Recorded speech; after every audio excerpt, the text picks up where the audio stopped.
আমার বিয়া। তার মানে কি তোমরা পাপিয়ার সাথে আমার বিয়ে ঠিক করছো? এই তো জামাই বাবাজি চলে এসেছেন আবাদ ভাই। আপনি শুধু শুধু টেনশন করছেন রনি বাবাজি এই বিয়েতে রাজি হইব কিনা, অথবা রনি বাবাজির আপনি কিভাবে বুঝাই বলবেন রনি বাবাজি ঠিকই বিয়ের জন্য রাজি হয়ে গেছে। আমি এই বিয়েতে রাজি, একবার কি বলছি আমি এই বিয়েতে রাজি না। মানে কি করতেছিস? আগে বলো ঘটনা সত্য কিনা।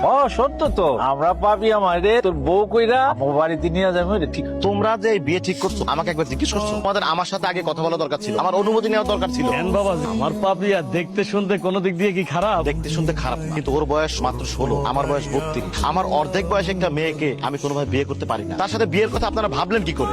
এই বিয়ে আমি করতে পারবো না। কেন বলতে গেছিলি আমরা যে রনির সাথে তোর বিয়ে ঠিক করছি এই কথাটা কেন রনির কইতে গেলি? দিদি তো সব সর্বনাশ কইরা। মামা আমি বুঝতে পারি না। আমি তো কিছুই বুঝি না। ওই সেরি ওই যখন তুই ড্যাং ড্যাং করে পুরা গ্রাম ঘুরে বেড়াস তখন তো কারো কিছু কইয়া দাও লাগে না। তোর কি মান ইজ্জতের মাথা খাইছো? নিজের বিয়ের কথা মানুষের কাছে কাছে আইডা আইডা যায় কইতে।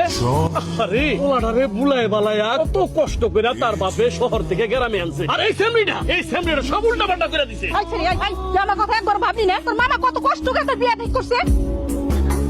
মামি আমি তো ভাবছিলাম তার সাথে আমার বিয়ে যেহেতু হইতেছে সেও সব জানে। আপনি কি রাজকন্যা? আপনার কথা শুনে তালুকদার বাড়ির একমাত্র পোলা রনি তালুকদার আপনার বিয়ে করার জন্য একবার বর সাইজা পাগলের মতো শুনাইব আপনার বিয়ে করতে। আমি জানি মামা আমি রাজকন্যা না, তুমি আমার একজনের লগে বিয়া ঠিক করছো। সেই খুশিতে আমি তারে কইতে গেছিলাম, এখানে আমি দোষের কি করছি মামা?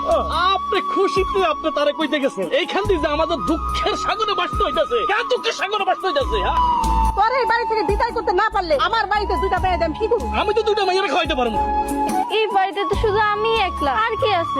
দুইটা মাইয়া করতে গেছে এটা তো আপনি জানেন না। আপনার মামা তো ভাই, মানে আমার একমাত্র পোলা সে যখন বিয়া করে বউ লই আইবো সেই মাইয়া আর আপনি এই দুইটারে তো আমি খাওয়াইতে পারবো না। এটা তো আমার লঙ্গর জানা না। আমি তো কাম কইরা খাই, সেই ছোট থেকে এই বাড়ির সমস্ত কাজ আমিই করি। তখন আপনার আর কোনো কাজ করা লাগবে। পলাশের বউ যখন এই বাড়িতে আইবো পলাশের বরে দিয়ে আমাকে বাড়ির সব কাজ করাম, কিন্তু তোরা এই বাড়ির থেকে বাইর করতে পারলাম না। বাস তোরা আর এই বাড়িতে আমাকে কোনো দরকার নেই। এইটা কেমন কথা কইতাছেন মামা? যেমন কথা কওয়ার দরকার সেরকম কথাই কইতেছ। তখন রনি যদি এই বিয়েতে রাজি না হয় তাহলে কিন্তু তোর এই বাড়িতে থাকা খাওয়া সব বন্ধ। পলাশের বিয়ের একদিন পরে তোর এই বাড়িতে গা ধাক্কা দিয়ে বাইর করে দেবো, কথাটা মনে রাখবি।